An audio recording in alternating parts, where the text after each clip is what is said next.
UKLO 1 year masters. No IELTS required up to 5 years visa. High visa success rate. అనమాట మీ hair style నుంచి మీ చేతులు వేళ్ళు మీ పాదాల వరకు మొత్తం డిట్టో పవన్ కళ్యాణ్ సేమ్. అసలు ఎక్కడ కారు దిగి నుంచి నా కళ్ళు నేను తిప్పుకోలేకపోతున్నాను సార్.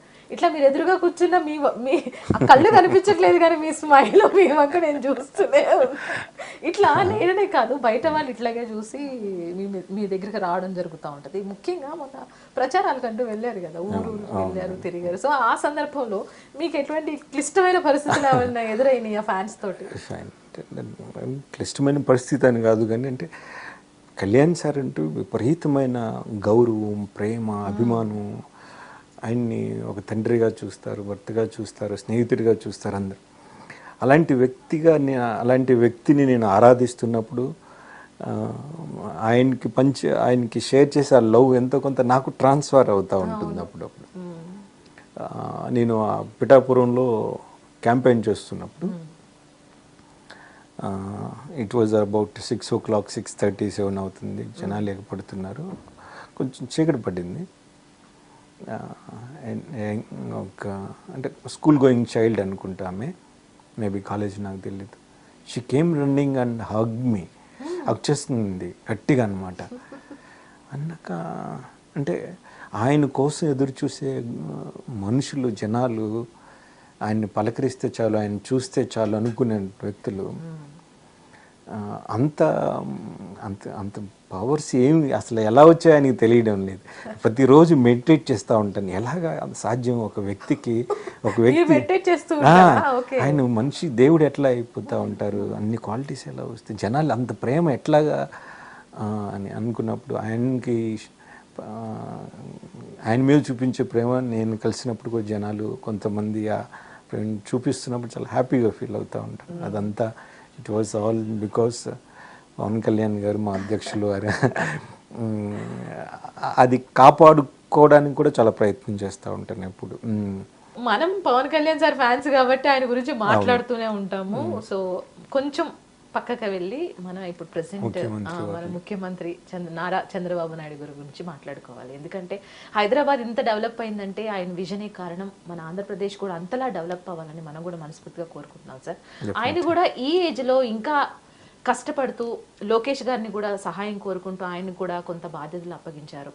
సో ఆయన యొక్క ప్రస్థానం ఎలా ఉండబోతుంది అంటారు? ఇప్పుడు ఎట్లా మనం చూడగలం ఆయన యొక్క ప్రస్థానం? డెఫినెట్గా అది మనం అంటే రాష్ట్రం హైదరాబాద్, మీరు చెప్పండి తెలంగాణ రాష్ట్రం ఐటీ పరంగా 25 సంవత్సరాల క్రితం హైదరాబాదు ఒక లెక్క. 25 సంవత్సరాల నుంచి ఇప్పటి వరకు సెపరేట్ కాకుండా వరకు ఐటీలో అగ్రగామి స్థాయిలో ఉండేది హైదరాబాద్ అని. ఇంతటి ఫౌండేషన్ వేసినటువంటి వ్యక్తి నారా చంద్రబాబు నాయుడు గారు, మన ప్రస్తుత గౌరవ ముఖ్యమంత్రి వర్యులు. అలాంటి వ్యక్తి మళ్ళా ఆంధ్రప్రదేశ్లో ముఖ్యమంత్రిగా బాధ్యతలు చేపట్టి ఆయన కార్యాచరణ అంతా ఒక సిస్టమేటిక్గా వెళ్తున్నారు. డెఫినెట్గా మన మరో హైదరాబాద్ లాగా ఏపీని కూడా మనం చూస్తాము. చాలా డెవలప్ చేస్తారు. విజనరీ లీడర్ అండి ఆయన. అన్ని దాంట్లో ఒక కాలేజ్ స్థాయిలో నుంచి చిన్నప్పటి నుంచి కొన్ని నాయకత్వ లక్షణాలు ఉన్న వ్యక్తి. అలాంటి వ్యక్తి ముఖ్యమంత్రిగా ఇప్పుడు ఉన్నారు. అండ్ అదొకటి ఏంటంటే అంత విజనరీ, అంత ఎక్స్పీరియన్స్ పర్సన్ కింద మన Pavan sir as a deputy సీఎంగా పనిచేయడం, ఆయన ఫోటో పక్కన మన జనసేన అధినేత కంటే ఇప్పుడు డిప్యూటీ సీఎం ఆఫ్ ఆంధ్రప్రదేశ్ అనడంలో ఎంత బాగుంది సార్. ఆ ఫోటోని అక్కడ చూస్తుంటే ఎంతో గర్వంగా ఫీల్ అవుతున్నాం. మీకు ఎట్లా అనిపిస్తుంది ఆ ఫోటో సీఎం గారి పక్కన? అది నిన్నే చూశాను నేను కూడా. చంద్రబాబు నాయుడు గారు చూడండి, ఆయనలో ఉన్నటువంటి ఆ వ్యక్తిత్వం, గ్రాటిట్యూడ్. ఇప్పుడు కూడా తెలుగుదేశం పార్టీ కోసం పవన్ కళ్యాణ్ గారు చేసిన కాంట్రిబ్యూషన్ ఇట్స్ అన్మెషరబుల్ అండి. దాంట్లో ఎన్నో త్యాగాలు ఉన్నాయి.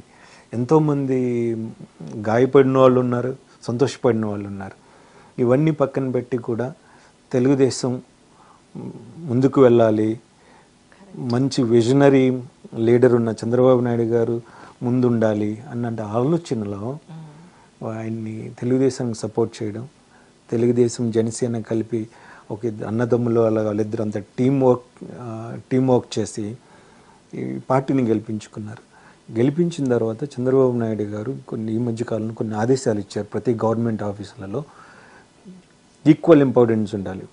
ముఖ్యమంత్రిగా నాకు ఎంత ఇంపార్టెన్స్ ఉందో డిప్యూటీ మినిస్టర్గా శ్రీ పవన్ కళ్యాణ్ గారికి కూడా అంతే ప్రయారిటీ ఉండాలి.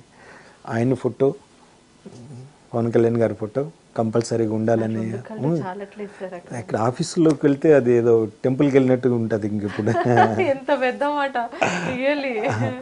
సో అలాగే చూడండి చంద్రబాబు నాయుడు గారి మనస్తత్వం అంటే జనాలు 100 రకాలుగా మాట్లాడవచ్చు, వాడుకొని వదిలేస్తారు లేకపోతే ఆయన అట్లా లేరు. చూడండి అంత ఒక మినిస్టర్గా, డిప్యూటీ మినిస్టర్ అంటే యూజువల్గా ఏమి ఇంపార్టెన్స్ ఉండదు అనుకుంటాము, కానీ ఎన్నో బాధ్యతల మధ్య చంద్రబాబు నాయుడు గారు కూడా ఆయన ఫోటో ఉండాలి, నేనైనా ఆయన ఒకటే అనేటువంటి ఒక మంచి ఆలోచన విధానం చూసారా, దట్స్ రియల్లీ అప్రిసియేటెడ్ అండి. మరి మీరు ఎప్పుడు యాజ్ ఏ జన సైనిక నుంచి పార్టీలోకి వెళ్ళడం అంటే వెళ్ళాలి అనుకుంటే అంటే మీకు ఆహ్వానం వస్తే వెళ్తారా? డెఫినెట్గా. అంటే దానికి ఒక నాయకత్వ లక్షణాలు ముందు చాలా అవసరం అండి. Every one can be a leader. ప్రతి ఒక్క లీడర్ కాలేరు, కొంతమంది అవుతుంది. దాంట్లో ముందు సర్వీస్ ఓరియంటెడ్గా మనం ఉండగలగాలి. ప్రజలకి మన లైఫ్ని డెడికేట్ చేయాలి అని నిజాయితీగా వెళ్ళాలి అని అనుకుంటే ఎంతలోకండి. There are many ways. డెఫినెట్గా నేను ఎప్పుడు కూడా పాలిటిక్స్ అంటే ఇష్టపడలేదు అన్నాను, కానీ కళ్యాణ్ సార్ ఎప్పుడైతే రాజకీయాల్లోకి వచ్చి రాజకీయాలంటే ఇలా కాదు ఇలా ఉండాలి, నాయకుడు అంటే ఇలా కాదు ఇలా ఉండాలి అని ఒక డెఫినేషన్ ఇచ్చి వెళ్ళారో అప్పటి నుంచి రాజకీయాల మీద చాలా ఇంట్రెస్ట్ పెరిగింది, ఒక మంచి అవగాహన వచ్చింది. అంతకుముందు ఓటు కూడా వేసేవాడిని కాదు, ఎప్పుడు వేయలేదు, అసలు ఎప్పుడు వేయలేదు, తీసేశారు అనుకునేవాడిని ఏపీలో. కానీ అలాంటి నాయకుడు అలా నాయకుడిగా ఆయన ఉండడం, ఆయన ద్వారా ఈ కొన్ని క్వాలిటీస్ నేర్చుకున్నాక what's wrong if I become a politician కదా. చూద్దాం, ఒకవేళ భవిష్యత్తులో కాలం ఇలా కాదు ఇలా వెళ్ళండి ఇలాంటి కార్యాచరణ చేయండి అని అంటే డెఫినెట్గా I will take step further. చెప్పనా మరి? సో పవన్ సార్ ఎలాగో రాజకీయాల్లో బిజీగా ఉంటారు, మీరు సినిమాల్లో బిజీ అయిపోతారేమో. అది ఇట్లా కావాలి కదా ఇక్కడ. We need PSPK. Janasena leader గా రాజకీయాలకి ఎంత ఇంపార్టెంటో సినిమాలకు కూడా, సినిమాల పరంగా మాకు పవన్ కళ్యాణ్ గారు కావాలి కదా. వస్తారు కదా, ఆయన వస్తారు. ఎట్లా how come junior Pavan Kalyan, how can he replace Pavan Kalyan garu? ఆలోచన కూడా బుర్రలో కూడా రావద్దు దయచేసి. ఆయన ప్లేస్ లో జూనియర్ పవన్ కళ్యాణ్ వద్దు, ఆలోచన తప్పు ఆలోచన తీసేయండి, అది ఎప్పటికీ జరగదు. ఆయన ప్లేస్ రాజకీయాల్లోకి వెళ్ళిపోతారంటారు, మేము ఎలా సార్ సినిమాలు చూసేది? అలా ఇమాజినేషన్ కూడా ఆయన రిప్లేస్ చేసే శక్తి వేరే వాళ్ళు ఎవరి దగ్గర లేదండి. ఆయన రిప్లేస్ చేయలేము ఎప్పుడు. కేవలం ఏంటంటే అది ఒక అభిమానంగా ఏదో అనడానికి బాగుంటుంది, వినడానికి బాగుంటుంది, కానీ మీరు మీలో నుంచి ఆ మాట వచ్చింది చూసారా, దట్ వాస్ అమేజింగ్ అండి. నో వన్ కెన్ రీప్లేసింగ్ అన్నారు. రీప్లేస్ చేయలేము మనం. ఏదో ఆయన డెఫినెట్గా ప్రేక్షకులు కోరిక మేరకు. అలాగే మనం చూసుకుంటే పాస్ట్లో కూడా ఎన్టీ రామారావు గారు ముఖ్యమంత్రి అయిన తర్వాత కూడా కొన్ని సందేశాత్మక సినిమాలు తీశారు. అలాగే కళ్యాణ్ సార్ కూడా చేస్తారు. అంటే గ్రామీణాభివృద్ధి, అన్ని ఇండస్ట్రియల్ డెవలప్మెంట్ ఇవి చూసుకుంటూనే కొన్ని షెడ్యూల్స్ ఒకవేళ చెప్పలేము. ఆయన్ని అందరూ రిక్వెస్ట్లన్నీ సపరేట్గా వెళ్ళాయి అనుకోండి, స్టేట్లో ఎమర్జెన్సీ అనమాట ఇది.